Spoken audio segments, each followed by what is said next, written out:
भेड़िए बड़े रहस्यमयी होते हैं, छाया में रहते हैं, चांद को देखकर आवाज लगाते हैं। इनके बारे में कई कहानियां हैं। कुछ कहते हैं ये खतरनाक हैं, कुछ कहते हैं ये जंगल के रक्षक हैं। इनकी आवाज सुनकर रूह कांप जाती है, रात के सन्नाटे में गूंजती रहती है। मतलब क्या होता है हमेशा नहीं पता, लेकिन सोचने पर मजबूर कर देती है। घने जंगल में सूरज ढलने लगा। धीरे धीरे अंधेरा छा गया, पेड़ों को कंबल की तरह ढक लिया। हवा ठंडी हो गई, जंगल के जानवर चुप हो गए। ऊपर आसमान में चांद निकल आया, पूरा और चमकदार। उसकी रोशनी जंगल में फैल गई। पेड़ों के बीच परछाइयां नाचने लगी। जंगल ने सांस रोक ली, इंतजार कर रहा था। अंधेरे में एक परछाई हिली। एक भेड़िया था, चिकना और भूरा। चांदनी में उसकी आंखें पीली चमक रही थीं। वह हवा सूंघ रहा था। ठंडी हवा में उसकी सांस धुएं की तरह उठ रही थी। भेड़िया अकेला था, अपने झुंड को ढूंढ रहा था। दिन में उनसे बिछड़ गया था। उनकी गर्मी और साथ की याद आ रही थी। भेड़िया रुक गया। उसने अपना सर उठाया, आंखें बंद कर लीं और फिर आवाज लगाई। आवाज लंबी और उदास थी, खामोश पेड़ों के बीच गूंज गई। भेड़िए के चुप होने के बाद भी हवा में टंगी रही। तरस और अकेलेपन से भरी आवाज थी। एक पल के लिए सन्नाटा छा गया। जंगल ने सांस रोक ली। फिर दूर से एक जवाब आया, एक और आवाज। यह करीब थी, फिर एक और एक और।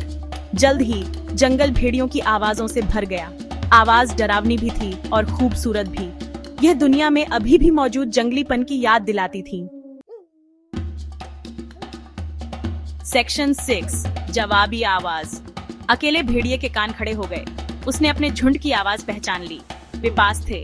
उसने फिर आवाज लगाई, इस बार जोर से और जरूरी तरीके से। उसने जवाब का इंतजार किया। जवाबी आवाजें जल्दी आईं। वे उत्साह से भरी थीं। झुंड ने उसकी पुकार सुन ली थी। वे आ रहे थे। सेक्शन 7, शिकार शुरू। अकेला भेड़िया अपने झुंड की आवाज की तरफ भागा। पेड़ों को चकमा दिया और गिरे हुए लट्ठों पर से छलांग लगाई। उसे जल्दी थी। वह अपने परिवार से मिलने के लिए बेताब था। झुंड की आवाजें तेज होती गईं। अब वे उदास नहीं थीं। वे एक नई ऊर्जा से भरी थीं, शिकार की ऊर्जा।